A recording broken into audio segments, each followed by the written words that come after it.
नमस्कार मित्रांनो, शिक्षण कट्टावर तुमचं स्वागत आहे। आणि आजच्या या व्हिडिओमध्ये आपण इयत्ता 10वीच्या संस्कृत विषयातील प्रथमः पाठः आद्य कृषकः पृथुवैन्यःचा भाषा अभ्यास पाहणार आहोत। तर चला मग आपण व्हिडिओला सुरुवात करूया। प्रश्न क्रमांक पहिला आहे, पूर्ण वाक्येन उत्तरम लिखत। म्हणजे ठीक आहे, तर त्याच्यातलं पहिलं काय प्रश्न विचारला आहे, त्याच्यात चारणाः किमर्थम उत्सुकाः। स्तुती पाठक जे होते ते कशासाठी, किमर्थम म्हणजे कशासाठी उत्सुक होते। त्याचं उत्तर काय आहे, चारणाः पृथुनृपस्य स्तुतिं गातुम उत्सुकाः आसन। ठीक आहे। प्रश्न दुसरा काय आहे, भ्रमण समये पृथुराजेन किम दृष्टम। तर त्याचं उत्तर काय, भ्रमण समये पृथुराजेन दृष्टम यत प्रजाः अतीव कृशाः अशक्ताश्च ताः प्रजा पशुव जीवंती आणि निकृष्टान्न खादंती। ठीक आहे। भ्रमण समय म्हणजे फिरताना, राज्यात फिरताना पृथुराजाने काय पाहिलं, असा हा प्रश्न होता। आता आपण पुढे पाहूया। पुढचा प्रश्न काय, तर वसुंधरायाः उदरे किम वर्तते। म्हणजे वसुंधरेच्या पोटात, पृथ्वीच्या पोटात काय आहे। तर उत्तर काय आहे, वसुंधरायाः उदरे धनधान्यादी सर्व वस्तुजातं वर्तते। ठीक आहे। पुढचा काय आहे प्रश्न, स्त्रीरूपम धृत्वा पृथुनृपस्य पुरतः का प्रकटिता अभवत।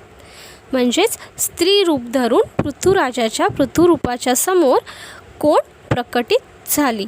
ठीक आहे। तर त्याचं उत्तर काय, स्त्रीरूपम धृत्वा पृथुरूपस्य पुरतः भूमिः प्रकटिता अभवत। पुढचा शेवटचा प्रश्न, पृथुवैन्यः कृषिकार्यार्थम जलस्य व्यवस्थापनं कथम अकरोत। म्हणजे पृथुवैन्याने कृषी कार्यासाठी, शेतीसाठी पाण्याचे व्यवस्थापन कसे केले। त्याचं उत्तर काय आहे, पृथुवैन्यः कृषी कार्यार्थम नदीनां मार्गम अवरुद्ध्य जलस्य उपयोगम अकरोत वृष्टिजलसंचयः कृत्वा जलव्यवस्थापनम अकरोत। म्हणजे त्याने काय केलं, नद्यांचा मार्ग अडवून ते जे पाणी होतं ते त्याने शेतीसाठी वापरलं। आणि दुसरं म्हणजे पावसाचं पाणी जे होतं त्याचं त्याने व्यवस्थित व्यवस्थापन केले। आता आपण प्रश्न क्रमांक दुसरा पाहूया। तर आता दुसरा प्रश्न काय आहे, माध्यम भाषया उत्तरत। आता ह्याच्यात तुम्हाला संस्कृतमधून प्रश्न विचारलेत, मराठीत उत्तरं लिहायची आहेत। पण त्यात एक गोष्ट लक्षात ठेवा, जेव्हा पण तुम्ही माध्यम भाषा उत्तरत जेव्हा लिहायला जाल तेव्हा तुम्हाला प्रस्तावना, तुमचं मेन उत्तर आणि शेवट करायचं असतं। असे 3 पॅरेग्राफमध्ये तुम्हाला उत्तर लिहायचं असतं। दुसरी गोष्ट म्हणजे माध्यम भाषा उत्तरात परीक्षेला फक्त 2 मार्काला येतं। त्याच्यासाठी तुम्ही खूप मोठी अशी प्रस्तावना लिहिली तर ते बरं नाही दिसत, कारण की तेवढा वेळही आपल्याकडे नसतो। तर अगदी 2-3 ओळींची तुम्हाला प्रस्तावना लिहायची असते आणि मेन उत्तर आणि मग शेवट पण तुम्हाला 2 ओळीत करायचा असतो। ठीक आहे। तर आता पहिला प्रश्न, मी तुम्हाला काही प्रश्नाचं उत्तर वाचून नाही दाखवणार आहे, तुम्ही डायरेक्ट स्क्रीनशॉट काढून घ्या। मी फक्त अर्थ सांगते की प्रश्नाचा अर्थ काय आहे। भूमाता पृथुवैन्यम किम उपादिशत। म्हणजे भूमिमातेने पृथुवैन्याला काय उपदेश केला, असा हा प्रश्न आहे। तर तुम्ही स्क्रीनशॉट काढून घ्या पटकन या पहिल्या प्रश्नाचा।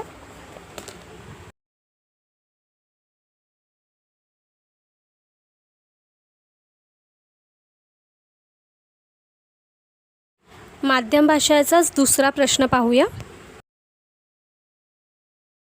दुसरा प्रश्न काय आहे, धरित्र्याः उपदेशम मनसी निधाय पृथुवैन्यः किम अकरोत। तर म्हणजे धरित्र्या म्हणजे धरणी माता जी होती तिचा उपदेश मनसी निधाय म्हणजे ठेवून, धरून, तर मनात धरून पृथुवैन्याने काय काय केले, असा हा प्रश्न आहे। तर त्याचं उत्तर, त्याचा तुम्ही पटकन काय करा, स्क्रीनशॉट काढून घ्या।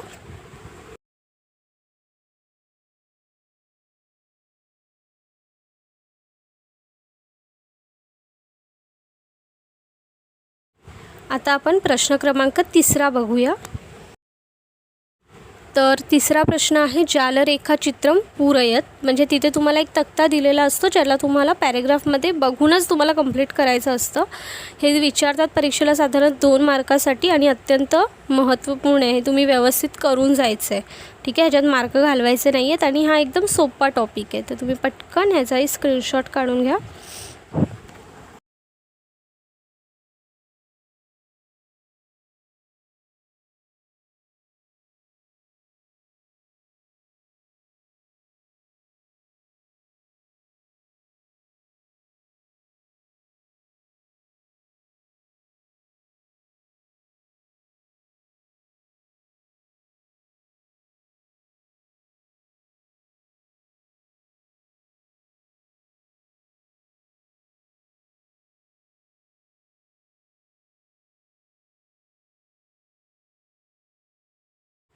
आय होप की तुम्ही प्रश्न क्रमांक 3चे सगळे स्क्रीनशॉट काढून घेतलेत. आता आपण प्रश्न क्रमांक 4 पाहूया.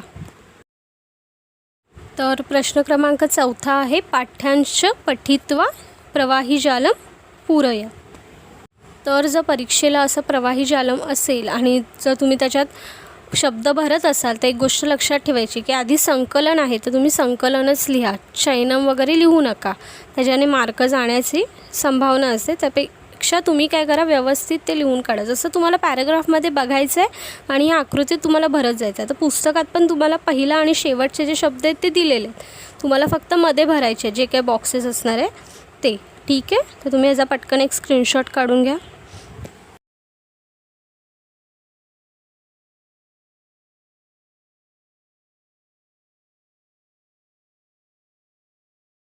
तर आता आपण प्रश्न क्रमांक 5 पाहतो आहे, जो आहे प्रश्न निर्माण कुरुत, म्हणजे प्रश्न निर्माण करा.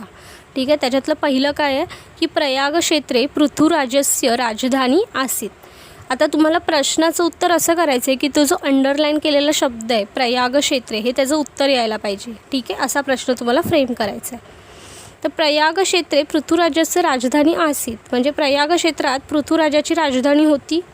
तर तुम्ही प्रश्न कसा बनवणार मराठीत, कोणत्या राज्यात पृथुराजाची राजधानी होती. ठीक आहे, तसंच आपण संस्कृतमध्ये पण करतो आहे की पृथुराजस्य राजधानी कुत्र, कुत्र म्हणजे कोठे. ठीक आहे, आणि आसीत म्हणजे होती, म्हणून पृथुराजस्य राजधानी कुत्र आसीत. तसंच बघा पुढचा प्रश्न काय आहे, प्रजा हा पशुवत जीवंती. ठीक आहे, तर प्रजा पशुप्रमाणे जगत होती.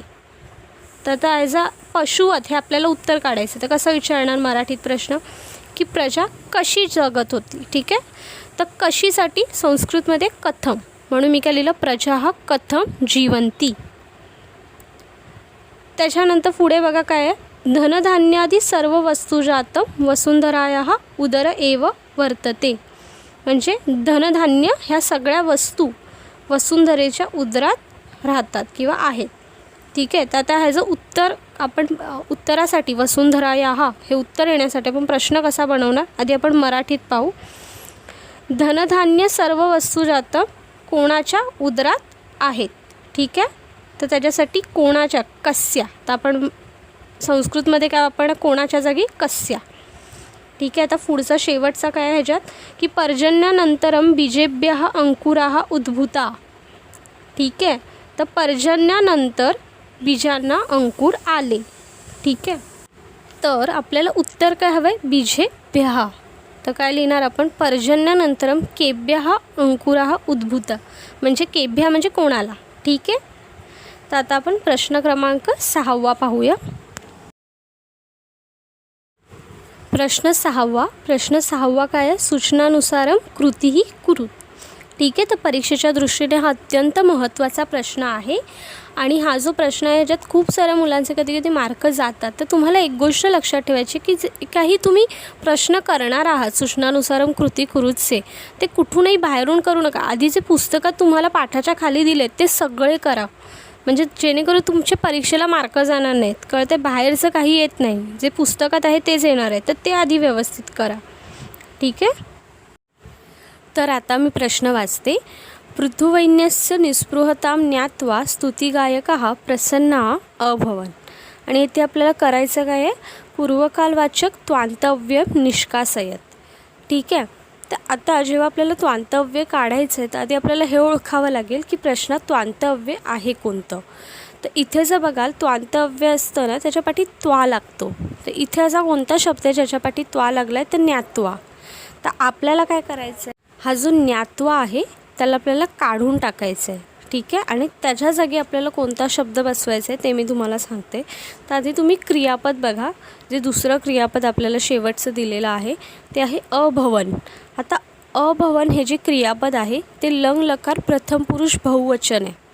ठीक आहे, आणि ज्ञात्वा हा जो शब्द आहे त्याच्यातला मूळ धातू काय आहे, तर ज्ञा आहे. तर ज्ञा धातूप्रमाणे जर हे चालवलं आणि त्याला लंग लकार प्रथम पुरुष बहुवचनसारखं आपण चालवलं तर कसं होणार आहे, ते अजानन. तर आपण प्रश्न जसाच्या तसा फक्त ज्ञात्वाच्या जागी आपण अजानन टाकणार आहोत आणि प्रश्नाचा शेवटी आपण च टाकणार आहोत. ठीक आहे. तर वाक्य कसं तयार होईल? पृथुवैन्यस्य निस्पृहताम अजानन स्तुतिगायकः प्रसन्नः अभवन च. ठीक आहे. आता जे दुसरं वाक्य आहे ते काय आहे? त्वम प्रयत्नेन कृषिकार्य करोषि. ठीक आहे. तर इथे आपल्याला त्वम स्थानी भवान योजयत असं सांगितलेलं आहे. म्हणजे त्वम काढून टाकायचं आणि त्याच्या जागी काय लिहायचं आहे? तर भवान. तर त्वमच्या जागी भवान लिहिताना बघा कसं होणार आहे? क्रियापद जे आहे ना ते सुद्धा बदलणार आहे. तर त्वमच्या जागी मी लिहिणार भवान, प्रयत्नेन कृषिकार्य करोषीचं होणार करोति. ठीक आहे. तिसरा प्रश्न काय आहे? त्वम धनुः त्यज्य. ठीक आहे. तर इथे त्वम स्थानी भवान योजत आहे. इथे पण आपण सेम करणार. त्वमच्या जागी भवान, धनुःचं धनु तसं आणि त्यज आहे तिथे फक्त त्यज ती होणार आहे. ठीक आहे. तर पुढचा प्रश्न काय आहे? भूमातुः उपदेशं मनसि निधाय पृथुवैन्यः कृषिकार्यं अकरोत्. आणि आपल्याला सूचना काय दिली आहे? तर भूमातुः स्थाने भूमी शब्दस्य योग्य रूपं लिखत. ठीक आहे. तर भूमातुः आपल्याला हा जो शब्द आहे तो काढून टाकायचा आणि भूमी हा शब्द त्याच्या जागी ठेवायचा आहे. तर आता अर्थ बघा कसा लागतो? भूमातुः उपदेशं मनसि निधाय म्हणजे भूमी मातेचा उपदेश मनात धरून पृथुवैन्याने कृषिकार्य अकरोत. ठीक आहे. म्हणजे शेतीसाठी सुरुवात केली. तर भूमातुः उपदेशम म्हणजेच काय? भूमी मातेचा उपदेश. भूमी मातेचा. पण आता तुम्हाला एवढं लक्षात घ्यायचं आहे की जिथे पण चा, ची, चे असे प्रत्यय लागतात तिथे षष्ठी विभक्ती असते. तर आपण भूमी ह्या शब्दाची पण षष्ठी विभक्ती वापरणार. ठीक आहे. आणि भूमी हा जो शब्द बघाल तो इकारांत शब्द आहे. इकारांत स्त्रीलिंगी शब्द. ठीक आहे. तर आपण त्याला इकारांत स्त्रीलिंगी षष्ठी एकवचननुसार चालवणार. तर काय होणार? भूम्याः उपदेशं मनसि निधाय पृथुवैन्यः कृषिकार्यं अकरोत्. तर आता या प्रश्नात आपल्याला काय विचारलं आहे? प्रजाजनैने सह कृषिकार्यं कुरु आणि याचा लकार जो आहे तो लिहायचा आहे. ठीक आहे. ओळखायचा आहे. तर लकार ओळखताना बघा कसं? प्रजाजनैने सह कृषिकार्यं कुरु. तर जेव्हा पण आपल्याला लकार ओळखायला सांगतात तर साधारणतः आपण काय करायचं असतं? जे क्रियापद आहे त्याला कोणता प्रत्यय लागला त्याच्यावरून आपण ओळखू शकतो. तर आता इथे मला कुरूवरून नाही समजत आहे तर मी कसं ओळखणार? बघा, प्रजाजनेने सह कृषिकार्यं कुरु. ह्याला मराठीत बोलायचं झालं तर कसं बोलणार? प्रजाजनांसोबत तू शेती कर. तर हे जे आहे ती एक आज्ञा दिलेली आहे. म्हणजे हे एक आज्ञार्थी वाक्य आहे. तर आज्ञार्थीसाठी कोणता लकार आहे? तर लोट लकार. म्हणून ह्याचा पण लकार कोणता झाला? लोट लकार. ठीक आहे. आता हा प्रश्न काय? तर अहम प्रसन्न भविष्यामी. तर आता इथे लोट लकार स्थाने लिंग प्रयोगम कुरुत असं सांगितलेलं आहे. ठीक आहे. तर इथं भविष्यामी आधी आपल्याला हे बघायचं आहे की हा जो लूट लकारात आहे तो कोणत्या पुरुष आणि कोणत्या वचनामध्ये? तर हा आहे उत्तम पुरुष एक वचन. तर आपण जेव्हा लिंग लकारात लिहिणार, लिंग लकार म्हणजे विधिलिंग लकार, तर त्याच्यात पण आपण कसं लिहिणार? उत्तम पुरुष एक वचन.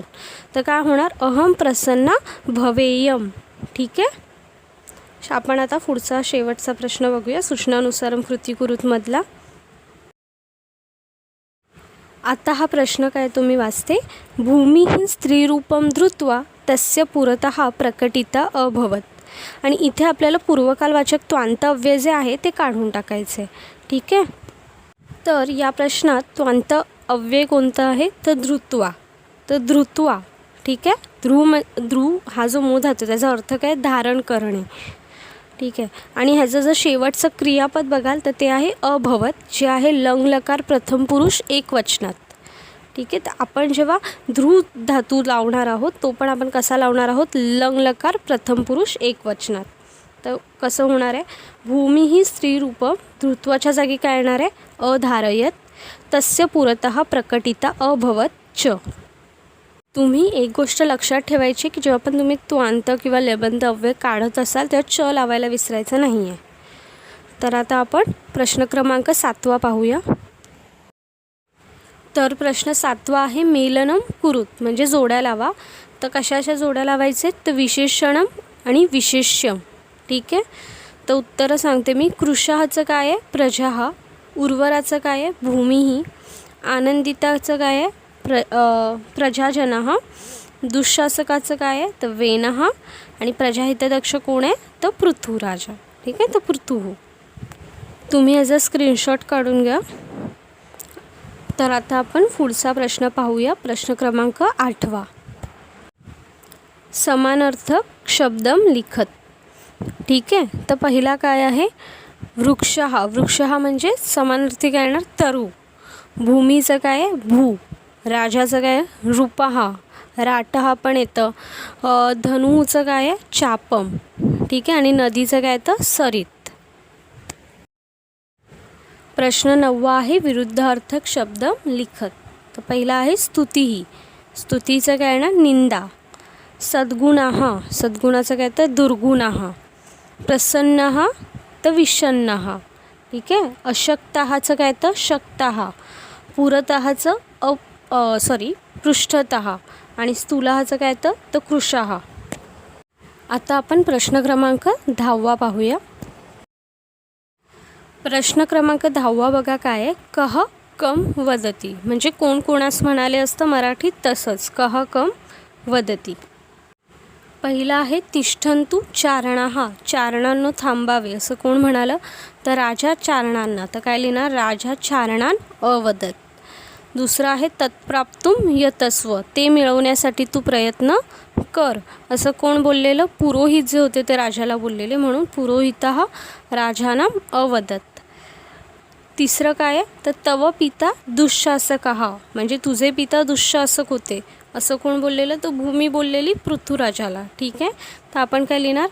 भूमीः पृथुभूपम अवदत. आणि शेवटचं अतः धनु त्यज्य. म्हणजे आता तू धनुष्य टाक असं कोण बोललेलं? तर तेही भूमी बोललेली राजाला. तर काय लिहिणार?